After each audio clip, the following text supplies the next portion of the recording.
Hello everyone, good morning. आज हमारा next lecture है। कल हम लोगों ने ऑस्मोसिस के बारे में पढ़ा था। आज हम लोग ऑस्मोटिक प्रेशर के बारे में स्टडी करेंगे। What do you mean by osmotic pressure? Actually osmotic pressure जो है वो एक प्रेशर एक्सर्ट होता है सॉल्यूशन में। हमारा जो सॉल्यूशन होता है वो दो तरह का बना हुआ होता है। जैसे कि आप लोग पढ़ोगे बायोलॉजी सॉल्यूशन के बारे में, तो उसमें सॉल्यूट होता है, एक सॉल्वेंट होता है, तभी कोई चीज का सॉल्यूशन बनता है। क्लियर? तो इसमें कहा जा रहा है कि मिनिमम प्रेशर, वो जो प्रेशर जो लग रहा है वो कैसा होना चाहिए? मिनिमम प्रेशर लगता है। ऑस्मोटिक प्रेशर क्या होता है? हमेशा मिनिमम लगता है। ठीक है? और किसमें लग रहा है? लिक्विड मॉलिक्यूल्स में लगेगा। क्लियर है? तो it is the minimum pressure that must be exerted to prevent the passage of pure solvent into the solution.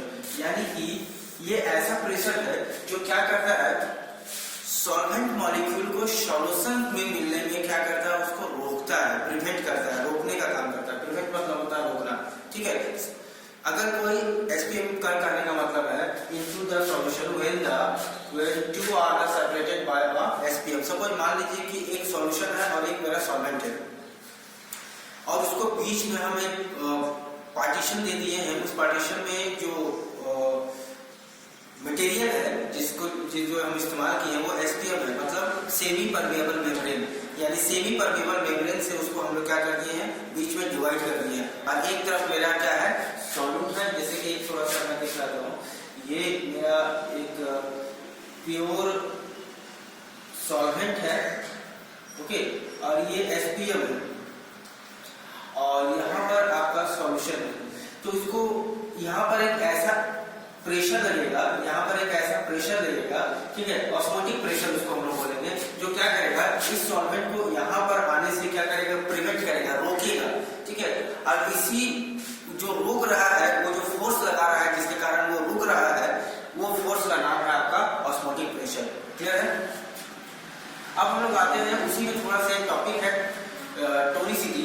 ये क्या होता है? Relative concentration. कहने का मतलब कि कोई भी सेमी परमेबल मेम्ब्रेन के में अगर दो पार्टीशन दिया हुआ है, एक में सॉल्यूट है या सॉल्वेंट है या दो सॉल्यूशन रखा हुआ है, तो उसके रिलेटिवली, मतलब रिलेटिव वेलोसिटी आप लोग फिजिक्स में पढ़े होंगे, ठीक वैसा ही हम लोगों को करना है। तो रिलेटिवली कंसंट्रेशन जो है, कंसंट्रेशन देखो एक्चुअली होता है ना कि वो कंसंट्रेशन का मतलब होता है कि किसमें कितना ज्यादा है। सपोज मान लीजिए कोई 10 ml है तो उसका कंसंट्रेशन अलग होगा, किसी में 50 ml है तो कंसंट्रेशन अलग होगा। तो किसी में हायर कंसंट्रेशन होगा, किसी में लोअर कंसंट्रेशन होगा। तो कंसंट्रेशन के रिलेटिवली अगर कोई सॉल्यूशन जो है डिटरमाइन होता है direction of the extent to diffusion is called tonicity. Tonicity कहने का मतलब किसी कंसंट्रेशन के अकॉर्डिंग कोई भी सॉल्यूशन मॉलिक्यूल, या कह सकते हैं कि कोई लिक्विड मॉलिक्यूल, या हम कह सकते हैं कोई सब्सटेंस कहना ज्यादा सही नहीं होगा, क्योंकि यहाँ पर ऑस्मोसिस पढ़ रहे हैं तो हम लोग लिक्विड ही ज्यादा प्रेफर करेंगे। या कुछ सब्सटेंस भी होते हैं, जैसे कि हम लोग फ्लूइड मोज़ेक मॉडल्स में पढ़ेंगे उसके बारे में। खैर अभी वो बाद में आएगा, या आई होप 9th क्लास में आप लोग पढ़े होंगे सेल में।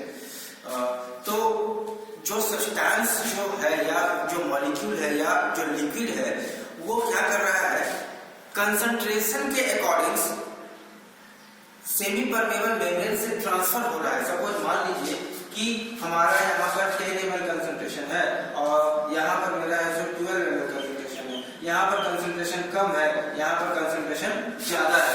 तो यहाँ कम है, यहाँ ज्यादा, ज्यादा से कम की ओर मूव करेगा, तो ये मूव कर रहा है।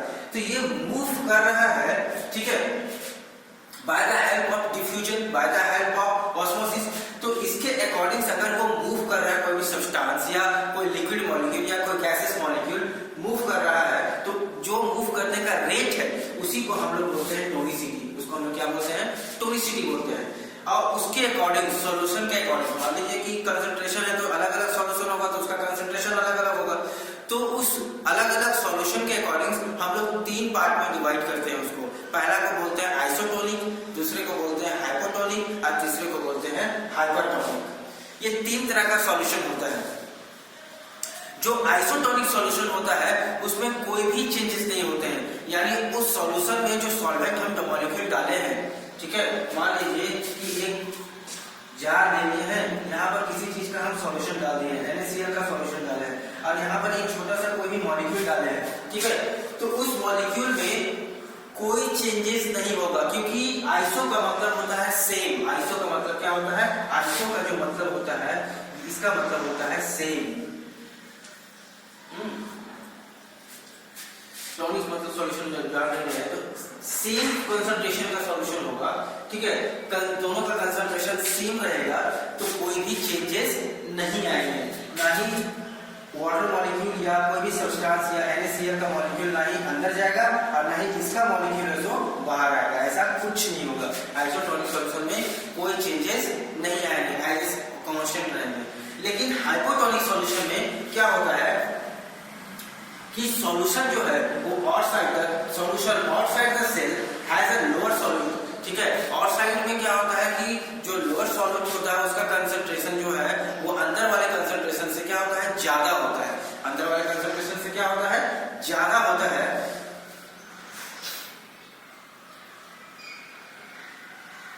तो उस कंडीशन में क्या होता है कि जो फ्लूइड मॉलिक्यूल है उसका बाहर वाला जो बाहर में जो लिक्विड है उसका कंसंट्रेशन ज्यादा है और जो अंदर एक सब्सटेंस रखा हुआ है उसका कंसंट्रेशन कम है। सपोज मान लीजिए कि अगर हम एक पानी रख देते हैं, नॉर्मल पानी, ठीक है, उसमें एक छोटा सा किशमिश डाल देते हैं। आप लोग देखे होंगे कि रात को अगर वो किशमिश आप डाले हैं तो सुबह वो किशमिश से फूल जाता है।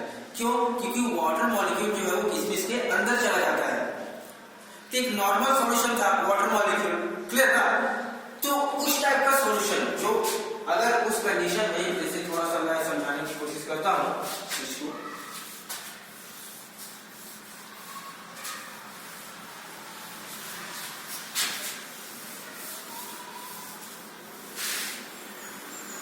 बहुत ही इजी है, आसानी से समझ में आ जाएगा।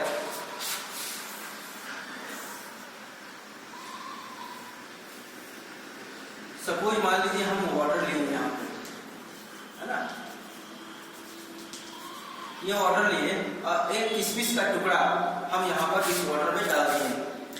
अब जैसे ही किशमिश का टुकड़ा हम अंदर डालेंगे, ये कुछ देर के बाद यानी 8 से 7 घंटा के बाद हम देखेंगे कि ये किशमिश का जो साइज है वो क्या हो गया? इंक्रीज कर जाता है। किशमिश का साइज क्या हो गया? इंक्रीज कर गया। पहले ऐसा था फिर ऐसा हो गया। इसका मतलब है कि वाटर मॉलिक्यूल जो है आउटसाइड से इनसाइड द सेल गया थ्रू द एसपीएम यानी सेमी परमेबल मेम्ब्रेन के द्वारा। यानी वाटर मॉलिक्यूल इसके अंदर गया तो इस टाइप का जो सॉल्यूशन है, जो सॉल्यूशन हम लोगों को यहाँ लिया गया था, ये वाटर मॉलिक्यूल का जो सॉल्यूशन लिया गया था, उस सॉल्यूशन को बोलेंगे हम लोग हाइपोटोनिक सॉल्यूशन बोलेंगे, ठीक है। हाइपोटोनिक सॉल्यूशन इसलिए बोले क्योंकि वाटर मॉलिक्यूल आउटसाइड से इनसाइड में गया, मतलब सेल के अंदर चला गया, क्लियर ना। तो सेल के अंदर जब गया तो उस टाइप के सॉल्यूशन को हम लोग क्या बोलेंगे? Hypotonic solution. लेकिन अब आते हैं हाइपरटोनिक, जस्ट अपोजिट है, एंटागोनिस्टिक है ये दोनों, ठीक है। तो उस कंडीशन में क्या होता है कि हम यहां पर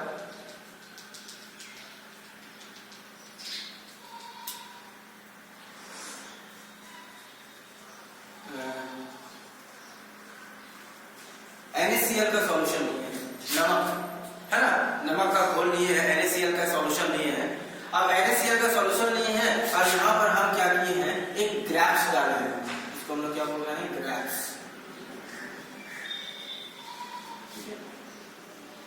तो इस ग्रैप्स में क्या हो रहा है कि NaCl का सॉल्यूशन हम ग्रैप्स को डाले और ठीक इसको 5 से 6 घंटा तक हम रखेंगे तो मेरा कंडीशन कुछ ऐसा होगा, जो ग्रैप्स है वो श्रिंक कर जाएगा और इतना छोटा हो जाएगा।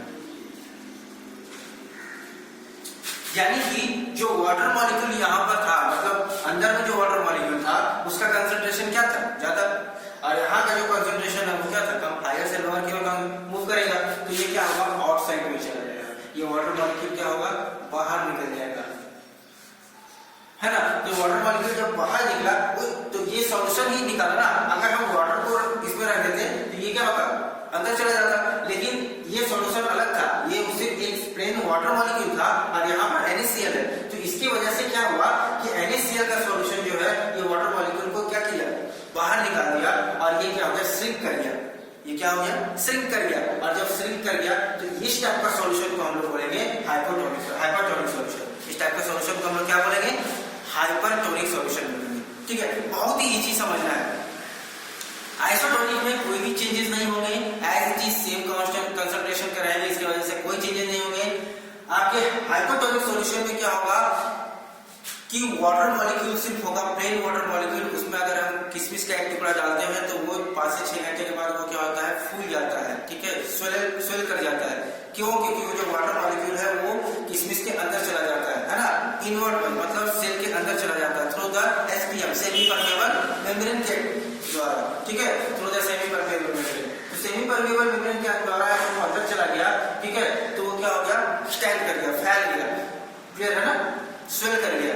अब नेक्स्ट इसमें उस टाइप के सॉल्यूशन को हम लोग क्या बोलेंगे, हाइपोटोनिक सॉल्यूशन बोलेंगे। और जो हाइपरटोनिक सॉल्यूशन है, इस हाइपरटोनिक सॉल्यूशन में क्या होगा कि NaCl का सॉल्यूशन लेंगे।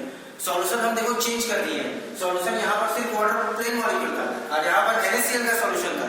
तो सॉल्यूशन के अकॉर्डिंग सी हम लोग क्या कर रहे हैं, अलग अलग नाम दिए हैं, है ना।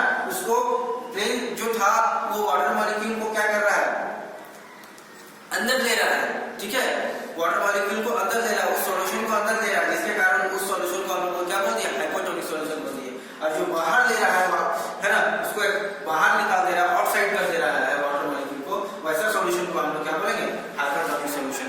यानी कि हाइपोटोनिक सॉल्यूशन में इंडोऑस्मोसिस होगा, है ना, और हाइपोटोनिक सॉल्यूशन में एक्सोऑस्मोसिस होगा। क्लियर है? ओके, तो ये था आपका ऑस्मोसिस। अब हम लोग नेक्स्ट टॉपिक के बारे में आगे पढ़ेंगे। Okay, thank you everyone. और प्लीज अगर ये आपको वीडियो समझ में आया हो